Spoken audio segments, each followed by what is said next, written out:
The Business Channel for business class programming. The Hvca has 1,500 businesses in the UK involved in the design, installation and maintenance of building services, that is, heating, ventilating, air conditioning and electrical services. The Hvca represents 1,500 member companies in the UK. The reduction in carbon emissions is fundamental to the UK economy, and particularly the low carbon built environment that contributes almost 50% of all carbon emissions.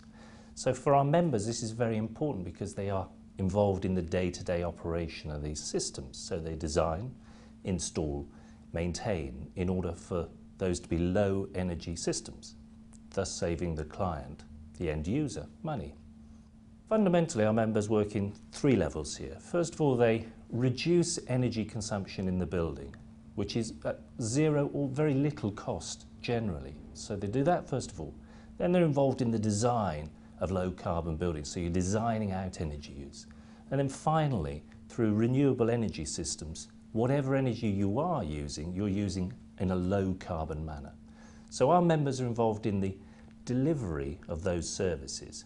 Many of the technologies we see, renewables, for example, solar thermal in particular, or ground source heat pumps, or biomass to a degree, are actually full of the promise of carbon and energy savings. But only once they're fully integrated into a system that's already there, be it a heating system or hot water system, only then do they actually deliver on that promise of carbon and energy savings. So our members are really about the delivery rather than the promise of delivery.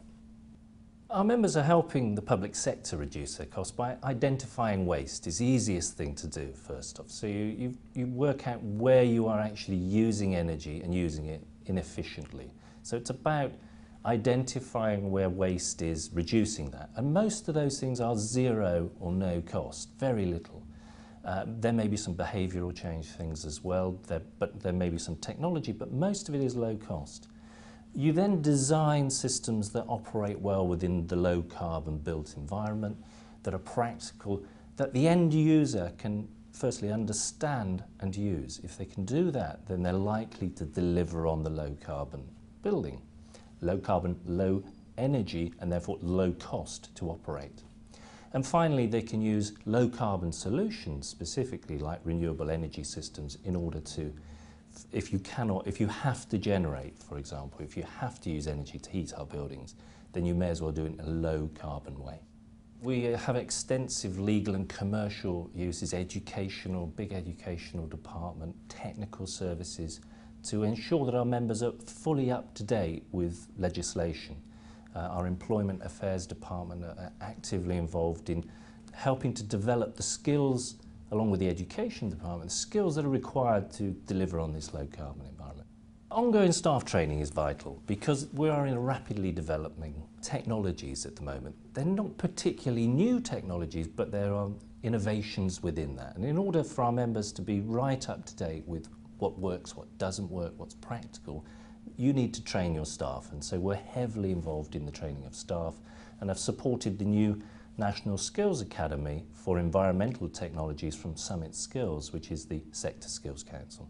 As far as the law goes, what we're concerned about is enforcement of the law. Currently there is a lack of enforcement at all levels, and therefore there is a culture of non-compliance developing in the UK. And where you have a culture of non-compliance, then if it doesn't really matter whether a building is up to standard or not, then you will get people who won't deliver on that.